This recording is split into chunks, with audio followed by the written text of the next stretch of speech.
Hi there. You're about to enjoy the Chronicles of Tom and Jamie. Hi everyone, I'm Kevin Mann. Hey guys, my name's Annabelle Knight. Hello, this is Becky Baldwin. Hello, I'm Chesney. Hey, what's up everyone? This is Braden from Say We Can Fly. Hey, this is Dustin from Drawn to the Sky. I'm a songwriter, producer, and filmmaker, and you are listening to the Chronicles of Podcast with Tom and Jamie. Hello everybody, and welcome to the 117th edition of the Chronicles of Podcast. And these right here are the Chronicles of Drawn to the Sky. It is I, the bearded brummy Jamie, and joining me this week, as always, this handsome fella right here. What, me? Oh, Jamie, you're far too kind. So Scotsman Tom, and welcome to the Chronicles of Podcast. Hit it! Ladies and gentlemen, this week we are joined by a wonderful singer, songwriter, producer, filmmaker, and one of the very few people who can still rock a tie-dye shirt and actually pull it off. To his friends and family, he's Dustin Gill. To his fans, he's known by another name. Boys and girls, theys and thems, join us as we bring you the Chronicles of Drawn to the Sky. Appreciate that. Yeah, I think the tie-dye shirts, I think they're coming back. You know, I tried my best. Back. Yeah. I think, well, I'm trying my best. But yeah, I've been rocking them for a while now, so.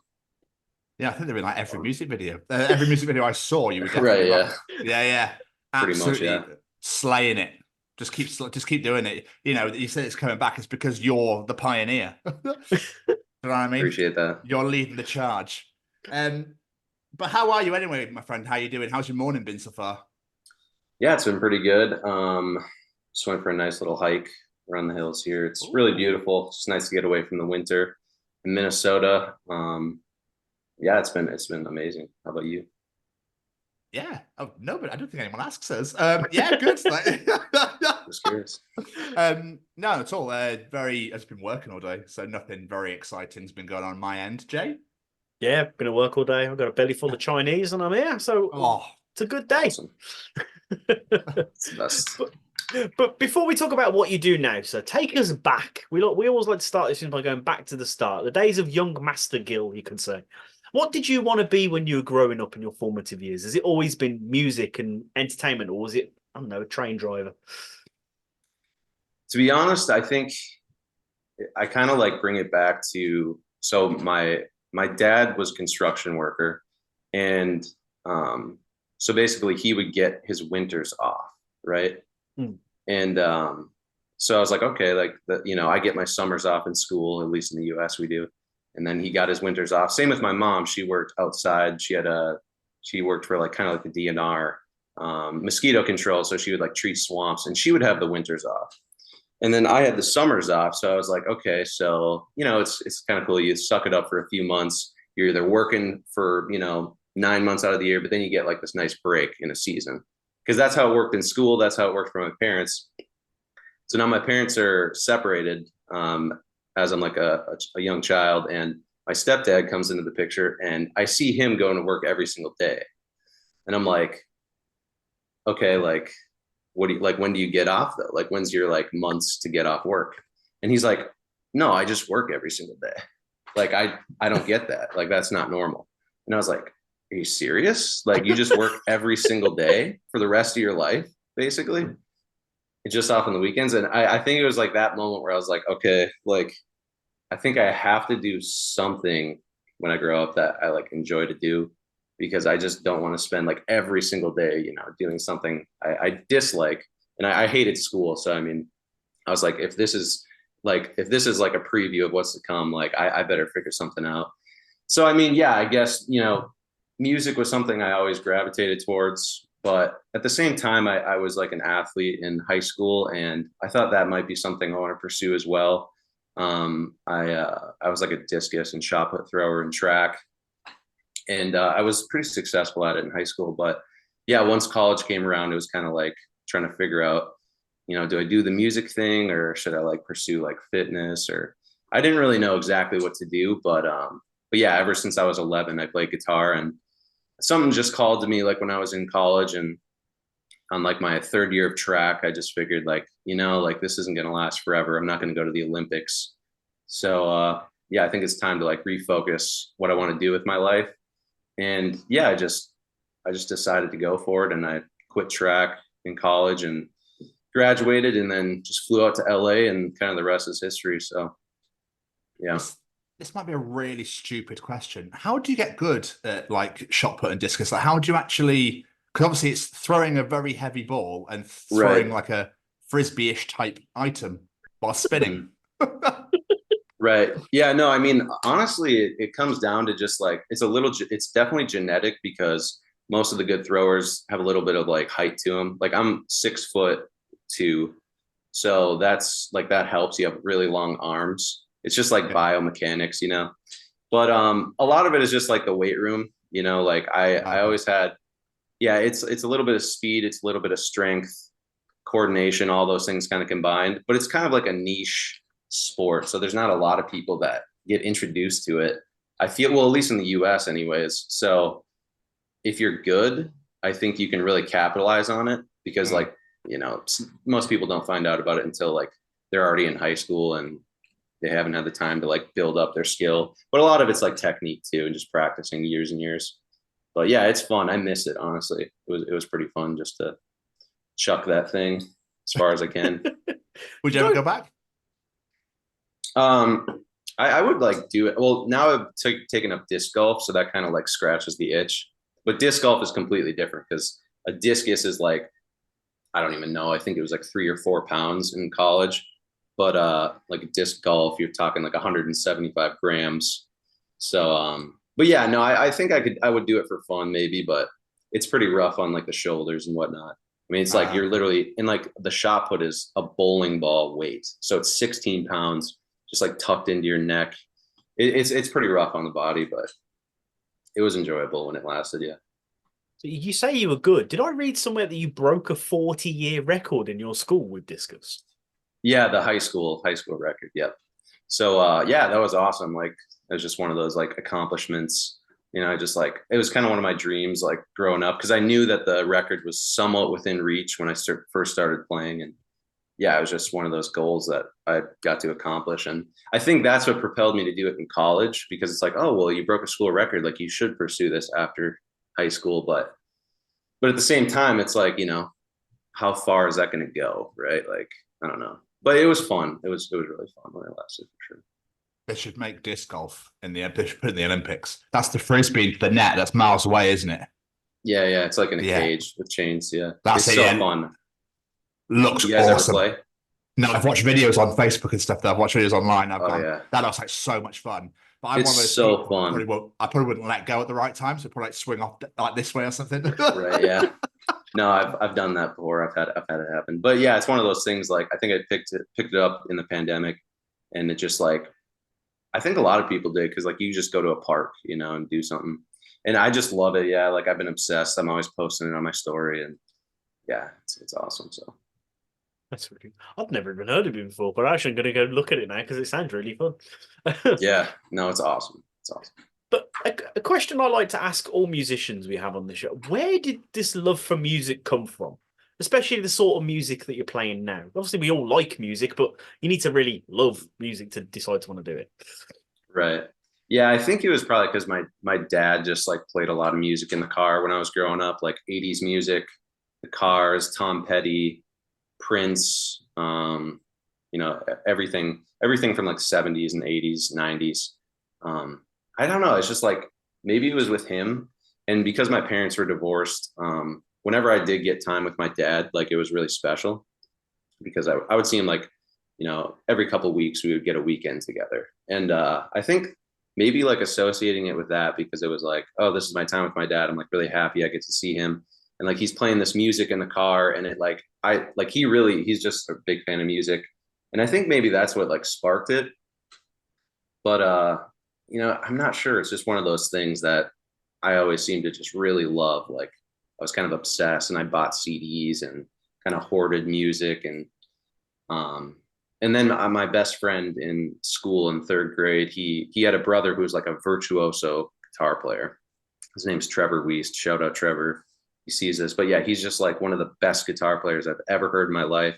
And I guess like going to his house and seeing him just like shredding like Eruption by Van Halen, at like 17 years old, I think I was like, wow, this is like, you can like do this. This is like insane. Like, I don't know. It's just, I guess it inspired me. And then, yeah, I just got a guitar when I was 11 for Christmas and just kind of stuck with it, I guess.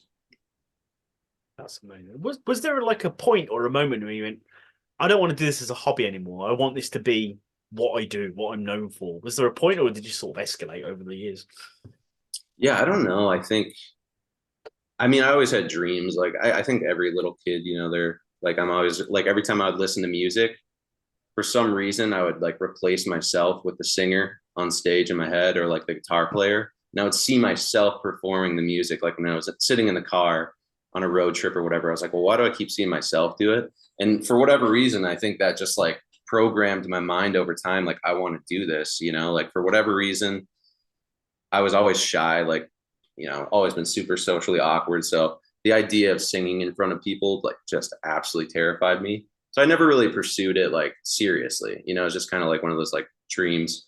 And then, yeah, I think it was when I was in college, I just realized like, like I actually have to decide what I want to do. And, music was always like a dream, but, everyone tells you like, you can't actually make a living doing it.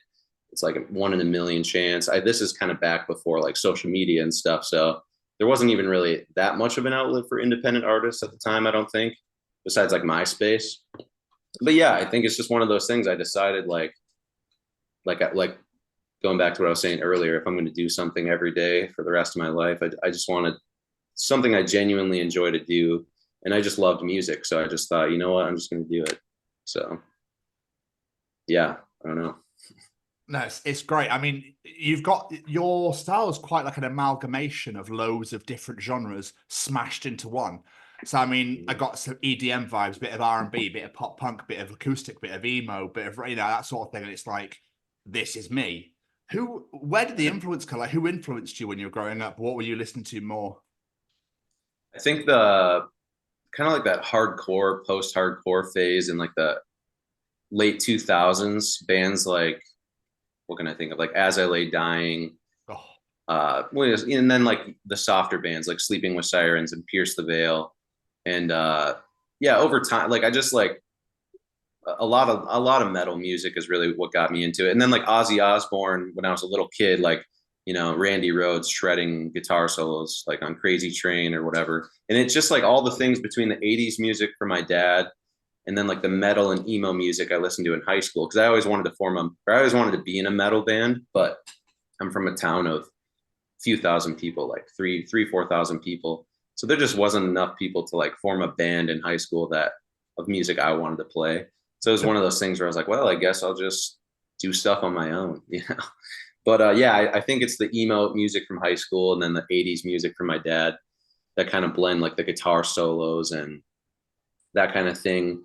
And then kind of just blended into the modern pop and hip hop scene we've all been exposed to in the past, 10, 15 years, which, I was always like a big Eminem fan and stuff. So it just kind of, yeah, I guess I'm just like a product of all that stuff, which it seems like a lot of people, I mean, nowadays you see a lot of people just kind of blending all these like old genres and like mid 2000s. And it's kind of just, I guess that's kind of always how it's been. Right. It's great though, because like a lot of the bands that you love are influenced by all different genres, and then they're inspiring other people, but all these different genres. It's amazing how all these different genres mix together. Like I was listening to Pretty Little Liars earlier, and I was like, and then just like shredding guitar solo comes out of nowhere, and I was like, did not expect this. Right. This is fantastic. I love that because it's a complete surprise when you listen to music like that. Yeah.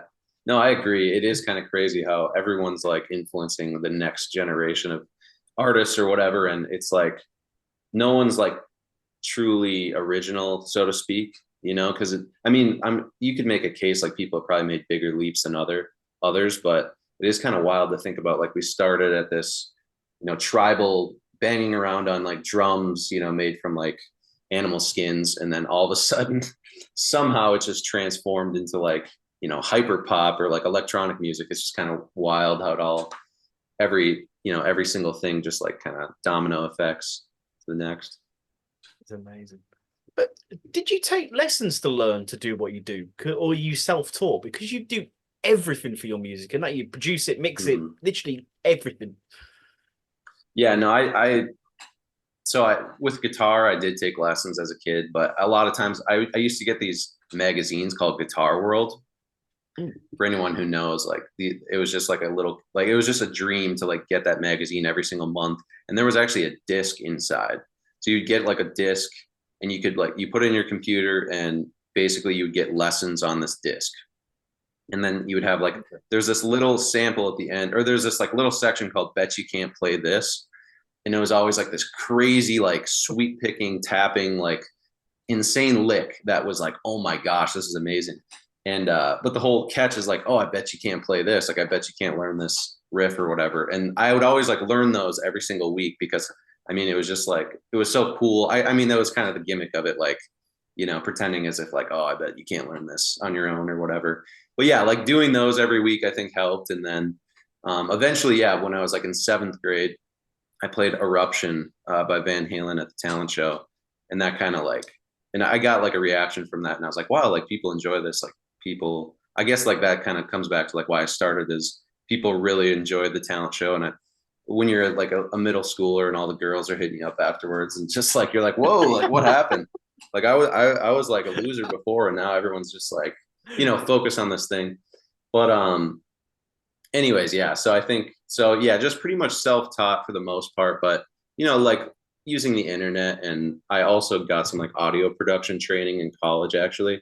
So that was really helpful. But yeah, for the most part, just like learning on YouTube.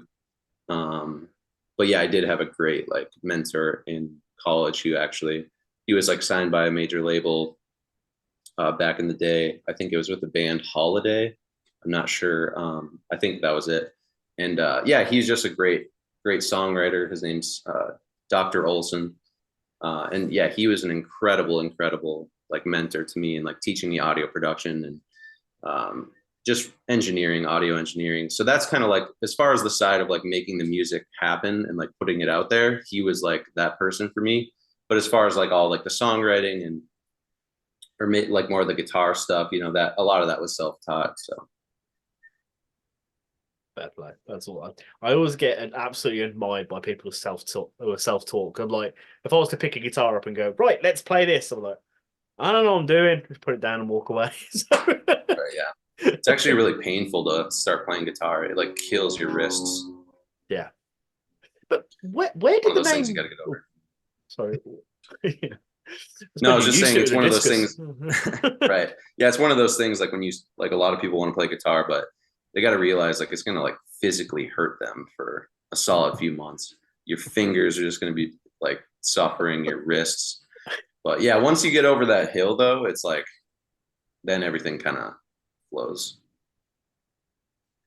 Where did the name Drawn to the Sky come from?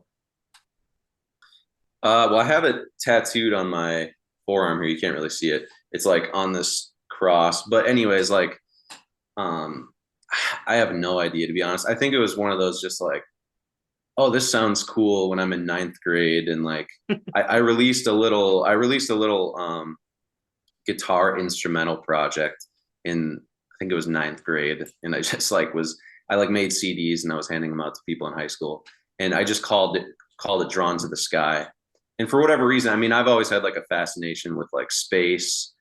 I lived out in like a really rural area in Minnesota. So our stars were just like unbelievable. You would see everything. Like the Milky Way was like, you get detail in it. Like it was just that incredible. And so I've always been like, very fascinated by the sky and like nebulas and all of those crazy things, like with the Hubble telescope. I remember they had the Hubble telescope books like at Barnes and Noble and stuff. And I was always just like flipping through those. Like I was just obsessed with it. But I think that's part of it. It's like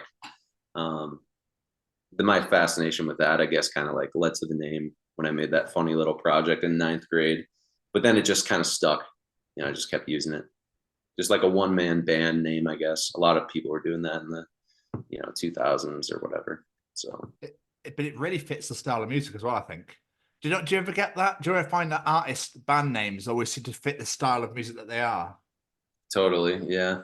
Yeah, I guess it makes sense. It's like, they see their artist name as like the pinnacle, like that's their foundation of like art, is like what they can come up with as a name. So it kind of like shapes, it's kind of like an identity that they set a little bit in some sense. Yeah. Did you ever have anything before? Anything else? No, I was in some bands. I was in some like cover bands in high school. But yeah, that's my only solo project. But yeah. No, that's fair. And just quickly going back to the whole space thing, would you go if you could into space? The space? Oh, I'm not sure. Maybe if they had like UFO technology, which they might. We don't know. I'm pretty convinced they do, actually. But I think with the current, like rocketry and stuff, I'm not sure about that. I'm not so sure. I think I'm not like a big adrenaline junkie. And I like, if there was a guaranteed, 100%, chance that it would go perfectly smoothly, yeah, I think I would. I think I would take like the crazy trip up, but yeah, I'm just not a big risk taker in that sense. So no, that's fair. The weird thing is, you always see takeoffs, you never see landings. So I'm always curious as to how they actually get back. Right. Yeah, and like those pods that detach and then they just like parachute down. I don't know. It's crazy. Yeah, you never see them. So I always wonder how is it like horrific until you get back into the atmosphere, then pull the parachute or whatever. Right. And then what if the parachute doesn't come out and they're just hurtling? Like it doesn't. I see what you mean. It doesn't appeal, does it? No, I mean, and just like space too, I feel like is just such a dead. I mean, I don't know. I guess I haven't experienced it, but yeah, it's just like the idea of it's. Like I said, if we get like a saucer or something that's like anti-gravity, like perfectly protected, like I'll take that up for sure. But I'm not taking a rocket, that's for sure. But going back to the music, obviously, lyrics wise, then are the lyrics quite personal to you, or do you make them stories, or where does this inspiration come from for them? Yeah, I think a lot of my lyrics come back from like high school years.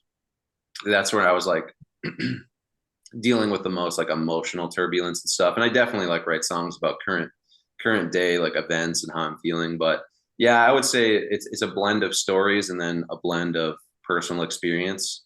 And I just kind of leave it up for interpretation of what songs are which, I guess. But it is kind of funny like seeing some people react to the songs and they're like, oh, that's about that one girl or whatever. And I'm just like, you don't even know, like you have no idea. But it's just funny to see people like, back in high school be like, oh, this is that or this is that. But like literally a lot of it is like creating like a narrative that's like just that either I had like a dream about it or just like a lingering emotion that I felt. So yeah, it's kind of all over the place for sure, I'd say. Okay. Do you have moments where like the most inappropriate moments where you think of titles or you think of lyrics, like in the shower or when you're asleep at 3 a.m. you wake up and go, I need to write that down. Yeah. I was just talking about that with a friend last night. Like you wake up with a melody in your head and you're so tired and you're like, oh, how am I gonna like record this? So you like go to find your phone, you're literally just sitting there, like you click record and you hum the melody and then you like fall back asleep. And then the next morning it's just like all you hear is just like a muffled Chewbacca nonsense. And you're like, what in the fuck was that? But you like when you wake up, you're like, oh my gosh, like this is the new like Yesterday by the Beatles right here. But it's just not. It's just not. So yeah, it's pretty funny, but I've definitely had those moments. Actually, recently, this is actually kind of embarrassing to share, but recently I had a really crazy idea in my head and I was in like a public restroom and I was like, well, once I go back outside, like it's so loud, you're not going to be able to record it. So I'm like recording, I'm like humming this random thing and like I'm kind of like in this urinal stall still as I'm doing it because it's busy. And it's just like it's the background noise is just hilarious. You can fill in the blanks. That's phenomenal. I love that. I'd love it. I love if you actually wrote that song and you put those in. I am planning on recording that one this week. I'm not joking. That specific one, actually. I'd love just So, in the middle of somewhere. I'm not going to put the name of the song out there. I don't want people to, connect the dots down the road, but we'll see what happens. I can't wait. Yeah. Did I read somewhere that at one point you were recording your music in a minivan that you turned into a studio or something? Right. Yeah. Yeah. So when I first lived in LA, I was in a really, really small apartment in Santa Monica. And it was, the walls were paper thin. So, it's like finding a time to record in that apartment was like very challenging. Plus there was no way of like soundproofing anything. It was like very reverby and like springy in the apartment. And I was like, I just don't know what to do. And then one time I got a sound complaint or a noise complaint at, I think it was around like 2 p.m. in the afternoon. And I was like, I wasn't really singing that loud, I didn't think. And it was just like, well, what am I going to do? Like, I feel like I just don't have the option to record. So because of that, I was like, well, I just started like Googling things like, okay, like makeshift record studios. Like I was thinking maybe I'll like ship in a container and like build a isolated vocal booth. But at the same time, I had like $5 in my bank account. So I was like, well, that's not going to work. So then I was like, well, what else do people do? And this is back in 2018. So I found out that you can record in your vehicle and it's actually a very like soundproofed, space. Like there's like, if you like snap, you're not going to hear a lot of reverb. So it's actually a perfect space to record. But the only thing is like my vehicle didn't have any AC in it. The beating sun of LA is absolutely brutal in a vehicle out in the parking lot. So I would go into my van, close the doors, soundproof everything, get it set up. I would like record for like 5 seconds, or not 5 seconds, like a section, maybe like 30-second section. And then I would open the door and just let the breeze come in because I would just be like ready to pass out because it was so hot in that van. So it was kind of like a hilarious situation, like looking back at it. If anyone would have saw what I was doing, they'd have just been like, what is it like? It literally, there was people like on the balcony in the other apartments just seeing me like every like 2 minutes, like open the door and just like gasp for air out the side of the door, just like sweating down my face with headphones on. And it's just like, I really want to know what was going through their minds of like what they're witnessing. We'll never know, I guess, but yeah, that was a good time for sure. But eventually, once I moved out of LA, well, actually I met a friend who had a really nice condo in Koreatown, and he actually let me record in his studio. And then in exchange, I like did some mixing and production work for him. So that was really cool. So that ended those days. And actually, one of my most popular songs, She Once Whispered Love in My Ear, that one I recorded in my minivan in like the parking garage of Universal Music, which is like one of the major labels. I just thought there was it's like a metaphor in there. I don't know. It was just like above me is like this major label with like, all this money and like funding an artist. And I'm in like the basement level, like in a minivan tracking a little song. Like it's hilarious.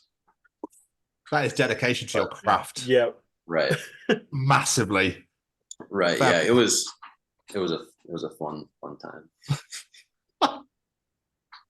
Yeah. How do you come to structure your songs then? I take it do you find beats first, or is it a riff first? Like how, because obviously you're so eclectic, so different. Like how do you structure them? Right. Yeah. A lot of times it's just like playing guitar, and then I'll just like record that, like play a little riff.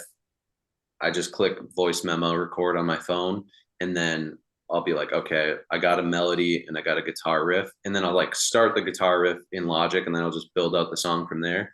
There is a couple times I've used other producers. It's not too often. And that's actually the easiest because you can just find a beat you really enjoy, and then you can just start like writing over that. And that's really nice because it's already kind of built in, and you kind of get this new inspiration because it's from somebody else. And it's actually a little bit more difficult to produce it's definitely more difficult to produce your own stuff because you're trying to have a million you're trying to have like 4 or 5 really good ideas with the beat, all the elements of the beat. That's like, 2, 3, 4, 5, 6 good ideas. and then you got to have like a really good melody. But it's nice if someone else like just is like, here's like a great instrumental that's already built out and it's kind of unique and it's inspiring, and then you can kind of build on that. But yeah, a lot of the time it's really just building the instrumental from scratch first and then kind of taking a stab at it from there. I think, can you get to points where you've got whatever you're building up and stuff, and then go, actually, I don't really quite like that. There's a point where you could like overdo it almost? Right. Oh, for sure. Yeah. I think like, yeah, a lot of it's like stripping things away too, like in the mixing process. I'm like really just going through the track and I'm trying to like take away a lot of stuff that I added, because like the more you add to a mix, it actually kind of like makes it smaller in a weird way in audio, where it's like the less elements you actually have in your mix and in your song. Like if you just have a guitar and maybe 2 guitars and a voice and then maybe like 1 small percussion, that's going to be a much larger sounding like not orchestration, but a much larger sounding song in like the context, like sonically, than if you had like a million different elements, because everything has less and less space as you add more elements in. So yeah, I think it's a lot of times just like stripping things down and simplifying as much as you can. But it's hard to do that too, because you want to have all these fun different things happening at once, depending on what you're trying to make. But yeah. Do you do like the music first and then write lyrics for the music, or have you got like a book of lyrics and then you'll fit into a song sort of thing? Yeah, I usually go with the melodies first, because the lyrics for me, it's like, I was talking about this with a friend last night. I think some people, they kind of can just channel like the idea of the song into the all kind of at once, like the lyrics and the melodies kind of come out all at one time. But for me, for whatever reason, I'm like only tapping into like a quarter of the picture, which is like the vocal melodies. So like I always like just imagine when you're songwriting, you're just kind of like, you're like tapping into like some other space, like either your subconscious, some other weird dimension, like you're bringing something from somewhere that's not here right now, and you're like pulling it into like reality. And I feel like some people can just pull everything at once, like it kind of just like comes rushing in. For me personally, I get like these ideas for like vocal melodies, so I get the melody and the music kind of coming in, but what it's supposed to mean and what the lyrics actually are supposed to say, I feel like that's a really challenging part for me. So I kind of have to like interpret my idea after the fact to put lyrics to it. It's like, what was that idea like trying to convey emotion wise? And then it's really just like filling in the blanks afterwards. I love it. It's amazing for someone who isn't musical like myself. I'm fucking tone deaf, like, but loves music. It's amazing to find out all the processes that go behind into each and every song that you hear, and how much like passion and thought goes into it. It's fascinating. Yeah, it is a lot. Like I really respect a lot of musicians for just how much time, because I know how much time it like goes into it. And you know, so I have friends of mine who can make a song in like 3 hours, and I'm just like, you know, hats off to you. Like that's amazing. For me, I mean, actually I know some people could probably even do it less than that, but for me, it's brutal. It's like solid 30-40 hours just to finish a song. So I actually have a songwriting course that I made, and so what I did in the course is I literally started from complete scratch. I was like, this will actually be a good test to like see how long it truly takes me to make a song, because I never really like tracked it. But the course is, I think it was 26 hours of raw video. So that's kind of how long it took. So 26 hours, and that was for Pretty Little Lies. And I mean, most people would probably hear that song and be like, yeah, he probably made that in like, you know, a couple hours in his bedroom or whatever. But no, it was 26 hours of just like brute. I mean, a lot of it I was over explaining like the steps in the course. But yeah, that's how long it takes me. And I'm trying to get that down for sure, because it is brutal to put out like, you know, 12 to 20 songs a year if you're taking like an entire week work just to make one song. So I'm trying to get that down, trying to improve my workflow as much as I can, but it's a lot of nitty gritty details that it's just like I obsess over, and that's probably part of it. So Yeah, I think that a lot of you can hear how the love and the passion go into it. I think if people produce songs rapidly, I don't think that this is just personally as a listener, I don't think you'll get the sort of quality that you would expect from it because it's gone bum bum bum bum. There you go, cheers, see you later. Whereas if you're taking that time and you're like working on it, you're like, God, it's taken me hours, but I want to make sure it's beautiful, it's sweet, and it's pitch perfect sort of thing. So I think that's actually a good thing in a way. Yeah, probably. And I think maybe if the artist is like an incredible singer, right? Like they just have the voice of an angel, it's probably possible that they do a few takes. And if they if they channel that emotion properly, they can probably do like a really nice take in not a lot of time. And I think for someone who's like an over perfectionist or is less confident in their like voice and stuff, I think it just takes more repetition. But I do agree with you. Like I think it's always best to put quality before quantity in that sense. And yeah, there's definitely artists that I know they like pump out like a couple songs a day, and you can definitely tell, it's like you can kind of tell like, yeah, like I can see that because you just kind of slapped auto tune on your vocals and then just like had like a cool beat that someone else made. And that's fine. Like if you can make it sound incredible, but yeah, to like do like a full thing self-produced from beginning to end and the vocals and the writing. Yeah, I think it's gonna take a little longer. And sometimes you definitely can get like a just more authentic product out of that, I think. Yeah, 100%. And you mentioned Pretty Little Lies. Obviously, that's the latest single that came out in August last year. And I was gonna ask about if you had anything new coming out, and then you literally announced, like I think 40 minutes before this, that Twilight's Eternal Laments coming out on February the 1st. Right. Yeah. Yeah. And I just I posted another video about that. Yeah. So that's coming next Thursday. And that's a really fun song because I actually wrote the beat for that, or I made the beat for a different artist when I was in LA back in 2019. So that song's over 5 years. It's almost 5 years old as far as the beat. And it was for an artist named Convolk. He's a Russian American artist, emo rap, kind of, similar, I guess, whatever you want to call it. And yeah, I just love his stuff. And he just reached out to me one time and I sent him a couple beats that I made for him, and he's like, yeah, these are great. Like, he never ended up using them. So I was like, you know what? Like, I wonder if I can like go back and like use one of those instrumentals that I made. Cause I really liked the one that I sent him that I'm using.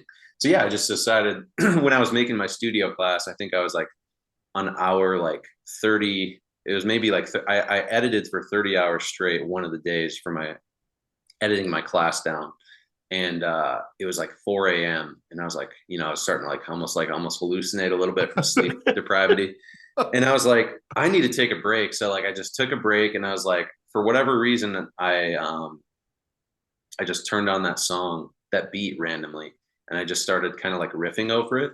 And I think because I was so sleep deprived, my mind was like, maybe tapped into like the dream state a little bit. And I think that's kind of what like led to some of like the melodies and like the emotion coming out of it. So it's kind of a cool song. And I call it Twilight's Eternal Lament. Like I was basically, writing, like I was editing that class, and it was like this, I mean, it's metaphorically, it was like just this long, like horrible process. Cause I think the video editing took me, I want to say I spent like 100 hours straight doing the video editing for the course. Cause it was 26 hours of raw footage. So I think it was between 100 and 200 hours of video editing. And I was like, and it was just constant every day, all day long. And I remember like before it was due to studio.com, they were the host company for it. They're like, yeah, we need this class. Like you need to deliver it. And I was like, okay, well, I have like 12 hours of editing to do, and it's due in 12 hours. So or whatever it was, I don't remember. All I remember is there was one day where I edited from like noon to 7 p.m. the next day. So it was like whatever hours that is. And that's when I wrote the song in the middle of that session. So I don't know. It's kind of funny, like how it was created, I guess. But yeah, it's just like a random. With the editing process, if it took you that long, surely there's going to be a point where it won't get sloppy necessarily, where like your concentration's going to obviously dip and go because you've been there for so long that totally. Yeah, the quality maybe won't be there when you're Do you know what I mean? Further down the line, because obviously the first year is like, yeah, boom, yeah, perfect, yes, it's great, loving it. And obviously as the day goes on, you start to go like wither. Right.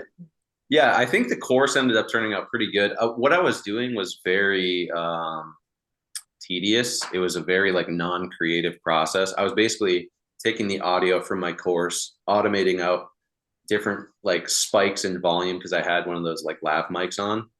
There's a lot of moments where I was like hitting stuff, and all of the filters I was using for like, you know, crushing or basically like the noise gates I was trying to use in DaVinci Resolve, the editing software, it just wasn't working properly. So I had to automate all of the volume of like 26 hours of audio. And then I had to put that with the video and splice it all up. So it wasn't like an extremely creative task for that 200 hours. It was just like switching between, you know, screen and camera. And, but I think the course turned out great. And I mean, yeah, Pretty Little Lies was a product of that course. So I just wrote it live on camera. For anyone who does want to check it out, like, you know, you just get like a look basically into my process from like the absolute beginning to the absolute end. So I don't know. I think it's unique. And yeah, it's kind of funny that song grew out of that process too, the Twilight's Eternal Lament. So it's kind of funny. Yeah, Pretty Little Lies is a tune, by the way. Absolutely. I literally struggled to pick like favorites because I enjoyed everything I heard. So that's right. I'm not going to try and suck your dick too much because you're here, but I'll literally just reel a few off. Okay. Blood Under Starlight, I absolutely loved. Dear Rose, I'm Haunted. She Once Whispered Love in My Ear, which you mentioned earlier. Pretty Little Lies. Dagger Like a Crescent Moon, and Her Shadow in September with Vance is absolutely awesome as well. Thank you. So no, that was an awesome. Appreciate that. Not at all. I was literally, because I was just going through, I just had your YouTube on while I was writing away, and I was just like, that's fucking great. So I'd be writing more questions, and I'd go back and go, oh, that's great. Yeah, so I went back and then added. Nice. Thank you. Yeah, no worries. But would you make an album? Yeah, I mean, I would love to do it. I think it's one of those things where you almost, I don't know. I feel like I'm waiting until there's like a big purpose to do it. Like right now I am working on another EP. But yeah, it's like today's day and age, you know, making an album, like I think it's important for people who are already listening to your music to make an album, because then you can give them this like collection of songs and they're already like, you know, listening to your music.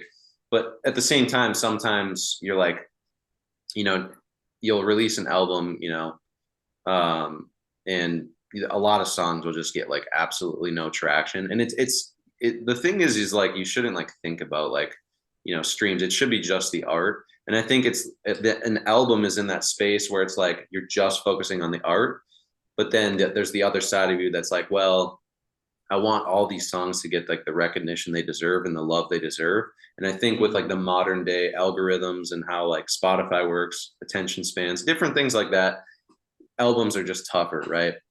But I really would love to do it. And I need to. I think once I'm in a space where I feel like I'm at like, I really, really, really am proud of like my craft at the time. And I'm like really ready to, and I find a certain sound or a certain like inspiration to like build a whole album around that, I think I'll do it. But yeah, I'm just kind of waiting for that time. But right now it seems like, yeah, kind of like releasing like shorter EPs and then singles is just kind of my calling so far still. But I think what you said with attention span stuff is that you're so true. The Spotify generation now is they'll listen to something and go, that was amazing. What's next? Right. And you're like, well, that took me weeks, months to make, years even. Right. And, you know, they've smashed it in 40 minutes and gone, cool, next. Right. Yeah, exactly. And like, even this last EP I put out, I think one of my last songs, The Girl Made of Emeralds, because it was on the EP only, and it didn't get released in like the Spotify single algorithm. I mean, it just got absolutely like, just completely like slept on entirely. Not saying like, oh, it should have got a ton of streams, but the stream ratio was so much lower compared to like all my singles that I was like, I can't even imagine like having an album and like having that Yeah. happen. And the same with, I think there was 2 songs on the last EP that were released only as part of the EP. And it was tough, it was just tough to see them get like no traction. But, like people loved, like I got a lot of good feedback from them, from people who are already listening. So yeah, you're right. It's just like, I think if you like, maybe if you sign like a major label deal and they're willing to kind of promote the album a little bit and like give you some support behind the album, then I think it definitely makes sense to do that. But as an independent artist, you just got to make the decision whether or not you want to kind of take the risk of like putting out all those songs and maybe potentially like no one really finding them. But I don't know. It's hard to say. I go back and forth about it, but yeah. I love the fact there's more to what you do than just the music. You have an incredible eye for video production. Your music videos, for example, fuck me, they're better than like half the videos that the bigger bands are putting out. And I'm not just saying that you're here; they are stunning to look at. What made you want to start exploring that world as well as the music? Yeah, I think that came down to, well, I feel like everything kind of comes down to like money and being like, well, can I afford to make like a full-fledged music video and pay somebody? And just not having the resources like earlier on, it came to the point where I was like, well, I gotta do this by myself. And I think I was inspired by other artists that were very like self-reliant and very like they kind of did everything themselves. And I saw that in a few artists that I really looked up to. And I said, you know what, I can do this too. Like maybe I can just buy a cinema camera and look up, endless YouTube videos on cinematography. And maybe I can like actually create like something that looks good. And, the first few videos I did myself were, they're like, I don't even know what you want to call them, but you can just tell that they were just like, okay, it's something, it's some visual thing that you added to your music. But now, like these past couple of years, I've really started to actually just like fall in love with the process of, writing a video and like shooting it and color grading it, editing it, everything. It just kind of came up like, it just arose out of necessity, I guess. So needing to film my own stuff because I couldn't afford to pay people, and then kind of falling in love with it because I never was exposed to filmmaking in the past. And I just like, I have a lot of fun, shooting and color grading those videos. And I guess it kind of just became like a new hobby to follow too. So. Fair play. And like I said, they are absolutely stunning. So clearly you now know what you're doing very well. Thank you. Yeah, I have a great cinematographer that helps me out as well. His name's Josh Kloster. And I actually go back. Yeah, he originally was the first person to help me with like a professional style music video. And I've learned a lot from him too. And he's usually there on set with me to like guide me through my ideas. And I'm like, okay, this is my idea. And he kind of guides me through. So I've learned so much from him too. And that's kind of a big part of it. So, I want to definitely like shout out him because he's a big part of those music videos for sure. Speaking of video production, we do need to talk about a project you're working on at the moment with our good friend, just to say we can fly, Braden Barrie. Before we talk about the project though, how did you meet Braden and end up working with him? Because you've done quite a few things with him down the line. Yeah, so it was kind of random, I found his music back in I think it was 2014. And I think I was literally Googling like who's playing Warped Tour this year in the States. And I just found him like in the acoustic tent section on the website. And I was like, oh, this guy looks cool. So I like looked up his music and I think I found The Art of Anesthesia, or maybe it was Between the Roses. And I just fell in love and I was like, holy shit, like this guy's fucking insane.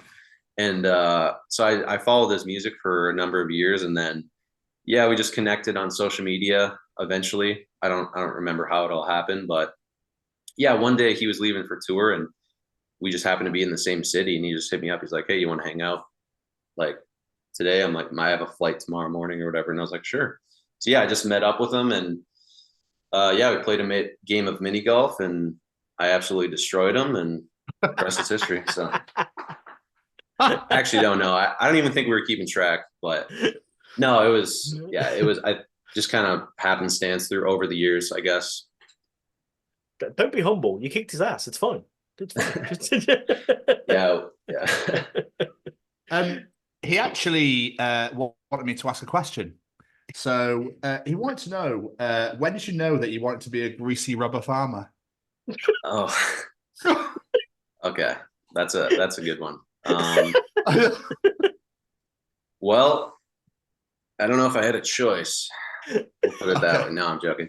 No, yeah. So yeah, we wrapped up finishing Hedge Mill. That was in October. And yeah, I did play the farmer. So when everyone sees it, just know that I'm in that mask and overalls, and I got a nice hunch to my back. Yeah, that was a greasy shoot for sure. That mask is very hot. So, and we were also rubbing some like stuff on the face too to give it like an oil texture and whatnot. So yeah, he's pretty accurate with that. But it was a lot of fun. I did play a lot of the creatures in this 2 films that we've made so far. I guess you could call them short films, but they're really a part of this anthology that we're working on. So it's pretty funny. That's what I was going to bring up. I was going to say, obviously, before I was talking about Farlight. Like, this thing looks incredible from the videos that have been put out so far. Yeah, what is Farlight for people who aren't aware? Really, what it is it's this town, and basically everything. I guess, yeah, just not giving too much away or anything. It's basically just, it's an anthology of multiple stories around this town that just has these crazy things happen, right? Like, you could almost call it, it's kind of similar to like Derry from like It, Stephen King's It. It just, for whatever reason, things happen in this town of Farlight. And yeah, it's a collection of stories that Braden has written.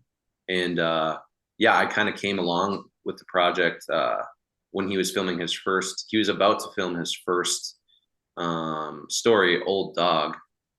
And I just happened to open for him at a Minnesota show. And I just like told him, I was like, hey, if you want any help with your production, like, I've been doing a lot of like cinematography, video stuff myself the past few years. I'd love to be a part of it just for like the experience, for free. And he was like, yeah, we'll keep in touch. And then, he actually planned on filming it in Canada, I believe. And then we just got to some point where he realized like the financials just made a lot more sense if he did film it in the US. So we just kind of, once he hit me up to hang out that one day and we played mini golf. I think when he was on tour, he just like asked, he was like, hey, do you just want to do Old Dog, just me and you, and we'll figure out like the team and shoot it ourselves? And I was like, absolutely, that'd be incredible. So yeah, it just kind of happened randomly, so to speak, from my perspective, right? But it was really just kind of, I think, him figuring out the logistics. And I guess like he had seen some of my stuff and thought it looked, decent, and was like, yeah, I think we should partner on it. So yeah, and then eventually we just decided like to form a production company, Amber Forest Pictures, and yeah, I've just been kind of talking about future projects. And obviously we still got to finish Farlight. It's a big process in itself, but yeah, it's been going well. I cannot wait to see it. Like, just the teasers and things like that. It looks phenomenal. Yeah. I cannot wait to see it. You mentioned there you're working like on another project. I saw something called Sparrow and Her Bones. Was that something else you guys are working on? Oh, that's kind of, yeah, it's kind of like a tentative. That's another script that Braden has written. I think it was his like first feature film he ever wrote. So that's kind of like, yeah, it's sort of like a tentative, like we'll see like if that's the next film we might work on. So that's kind of like a future thing. But yeah, that is Braden's project. So just going back to Farlight, sorry, I meant to ask. So you're saying you're involved, you do the monsters, stuff like that. What else are you doing on the movie? Are you just acting in it, or are you doing other things? Well, I think a lot of it is maybe like preparation stuff. Like me and him talk about kind of the script and how we're going to execute certain shots. I guess, yeah, just kind of because there's so few of us, we're kind of all taking like an executive position of like, like directing, creative, lighting, everything. And my cinematographer, Josh Kloster, he actually has been coming on set to do like the lighting. He basically all of the on set, like, okay, this is your guys' vision. I'm going to help you execute that with these lighting techniques. He sets everything up, genius with all that kind of stuff. And he just makes it look like really, really good. And we all kind of have like an idea of what we want. And he's just sort of the expert on set, right? So that's kind of how we've been doing it. It's just like the three of us for the most part. And yeah, a lot of it when we're on set, a lot of it is me just like doing whatever I can to support Braden and then support Josh. So when I'm physically on set, a lot of it is like I just do whatever what needs to be done, fill in the blanks, right? Braden's, doing a lot of the acting, whether I'm playing like the creatures, whether I'm just helping Josh with lighting. I'm just kind of like doing a little bit of everything, and we kind of all are in that sense. So it must be amazing to create with friends. Yeah, it is. All coming together incredible. And collaborate. Yeah, it must be incredible. It must be an amazing feeling. Yeah, and we really like crunch time with the set too, because we all do other stuff, right? So it's like, okay, how can we film this entire story within like a week? So I mean, it's helpful that we're friendly with each other, and like it's great to be because I feel like it's really tough with people you just met. So like there's that communication gap, and you don't know how to communicate, or like sometimes you might be short with somebody and you feel bad, but you just like have to like get something done, or like someone, and it's like we all have this like chaotic week, but because like we're friends, it just makes it so much easier because we don't like take anything personally. We're just like, nope, we just have to get this done. Like go, and like collaborate. Yeah. And it just helps like the hangouts like at night. But yeah, we've had some pretty late nights with it for sure. Trying to squeeze everything into like a week and a half. It's pretty funny actually. I think we went to 6 a.m. We went from like noon to 6 a.m. multiple days in Hedgemill, which was pretty funny.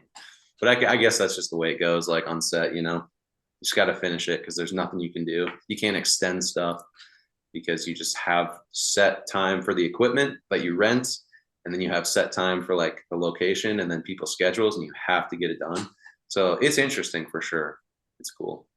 With the being locked in your van when you first started out, producing your songs in the van and stuff, he obviously heard of this and went, lovely. So you can wear a really hot boiling mask because you're used to being in really disgustingly hot temperatures. Right. Yeah. That was kind of like my training for sure. That was boot camp. Yeah. Somehow I just end up in these situations. I think there was one moment, I don't want to give away a scene or anything like that, but I basically was like crouched up into a ball in like a very dark, isolated, like awkward, like I was in a really awkward position, crouched up in a ball with a mask on. I basically could not breathe at all. And I was just like peeping through this little section. It's just like, it was hilarious. I don't know. I was there for like 40 minutes and it was just like, what am I doing with my life? Like, how did I get here? But in all seriousness, though, it's kind of funny. But no, I mean, you kind of do whatever you have to do for the shot, and it's fun though. It's just it's like an excuse to do crazy, like uncomfortable things, but it's all for the art. Like, it's like why I edit the class for 200 hours straight, or like you make a song takes 40 hours. And it's just like, it's kind of like the yin and yang of like making art. It's because like you're basically doing crazy stuff, and like it's very difficult, and it's like takes all of your energy and your emotion and your heart and your soul and your mind, and then you're also kind of not really getting paid much for it either, because it's like you have to wait till the art's out there. You have to wait, and then like it's so chaotic and so beautiful at the same time. So yeah, I really enjoyed my time on set, and making this movie has made me realize like I want to be a filmmaker forever as well. Like I want to, in tandem with music, do filmmaking on the side. And I mean, that's why I like coming to a place like, LA, because there's a lot of people that are, either musicians or filmmakers, and you can kind of like mingle with both. And the energy is just like, that's kind of how it is in Los Angeles. And yeah, that's what I've always been drawn to about the city. And I'm really grateful that I honestly met Braden, and that he was able to kind of give me the opportunity to like find someone else who like shared those passions and make something. So amazing.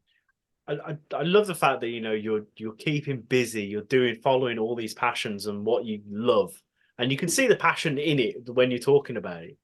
But what's the future looking like now for Drawn to the Sky, or just Dustin on your own doing whatever you're doing? Is there a 2024-25 vision board?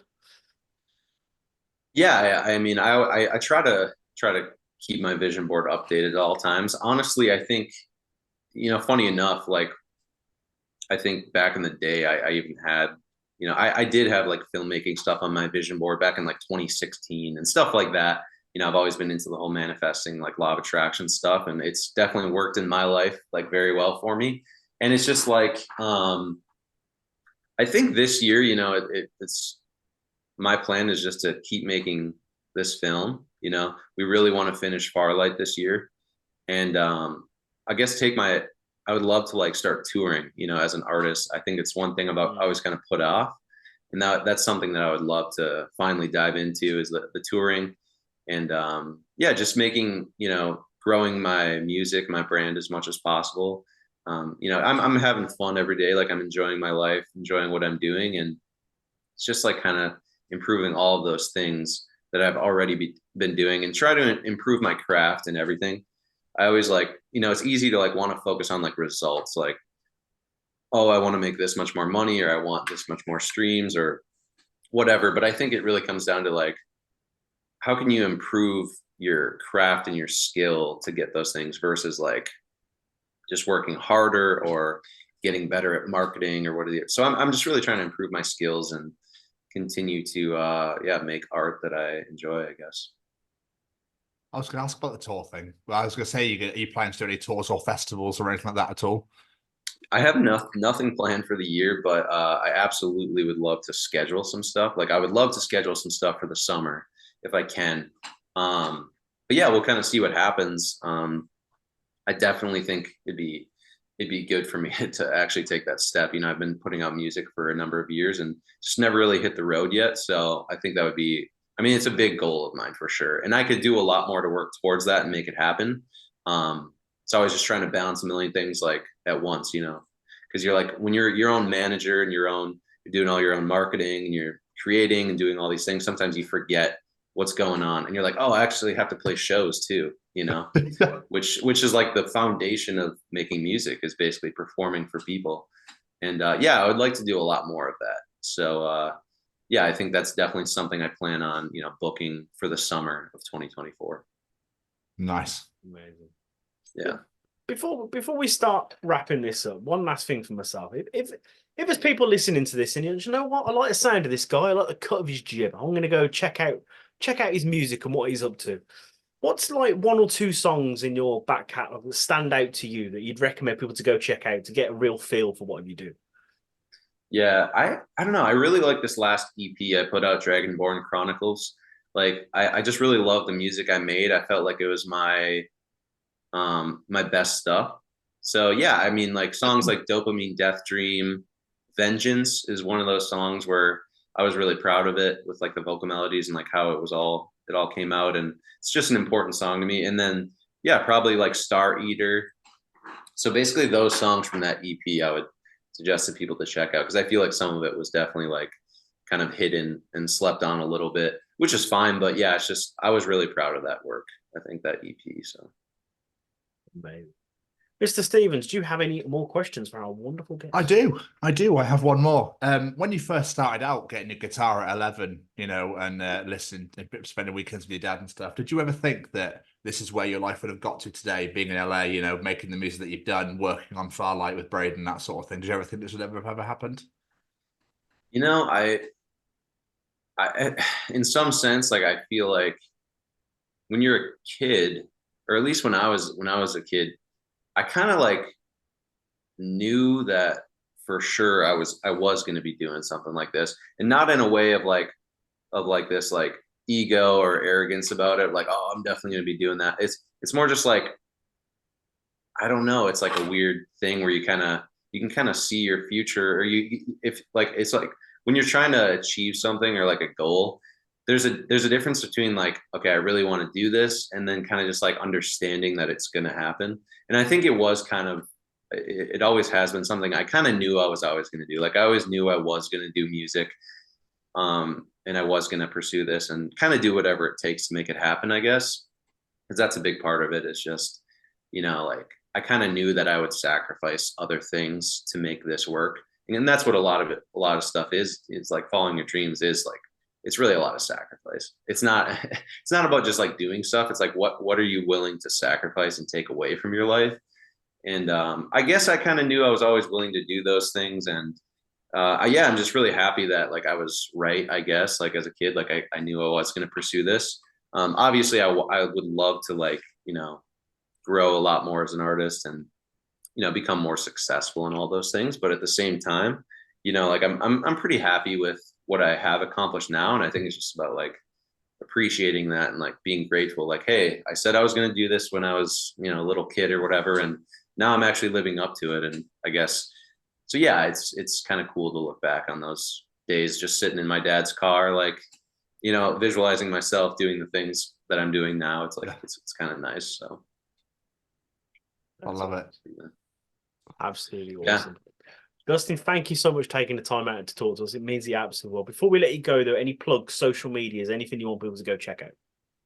No, thank you guys. I really appreciate it. And I enjoy talking to you guys. I guess just, check out my music everywhere. And for anyone who is interested in taking a stab at the songwriting course, or if you're interested in music production, I do have a course out on studio.com. You can just find it at trontothesky.com. I have a link for it. Keep an eye out for Farlight and any film projects as well. So appreciate it.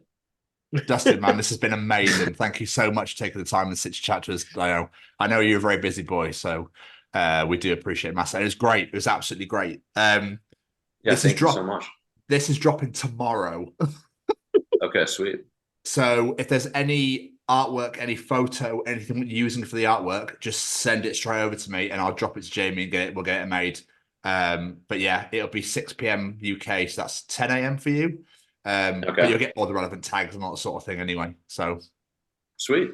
Yeah, no, absolutely. I'll definitely be sharing it. And yeah, I'll send you some stuff for art. Amazing. Appreciate it. Dustin, thank you, man. Have an absolutely amazing day. And hopefully we'll catch up soon. You as well. Thank you so much. Thank you, fella. Take care. See you guys. Bye-bye.